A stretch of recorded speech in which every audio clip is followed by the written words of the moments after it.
ये कर देते मत करो ना।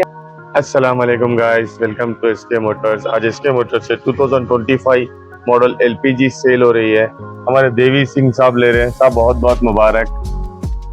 और कसब कहाँ से आए आप? कंपनी से है। कोमपल्ली से। आपको एसके मोटर्स के बारे में कैसा पता चला सर? अब ये इंस्टा में देख के आया। ओके, अब यहाँ पे गाड़ी लेने के लिए आए थे आप। गाड़ी कैसा मिला आपको? गाड़ी का बेल्ट साइड से मिला। अच्छा मिला। प्राइस कैसा मिला सर? बेल्ट आपका एक्सपीरियंस थोड़ा हमारे कस्टमर्स को आप शेयर कर सकते हैं। एसके मोटर्स में कैसा सर्विस मिला और रेट कैसा मिला आपको, वो बताइए। रेट भी बहुत अच्छे से मिला। हम बोले सो रेट से भी और थोड़ा कम करके भी दिया हमारा। अच्छा, बहुत अच्छे और से आपको कंटिन्यू फाइनेंस में गाड़ी मिला? शायद कंटिन्यू फाइनेंस से भी कितना ईएमआई पे करके मिला sir? 4 EM 4 EMI pending 4 EMI पे करके मिला। आप रेट से और गाड़ी से आप सर्टिफाइड है ना? नहीं बहुत अच्छे से। Thank you so much sir.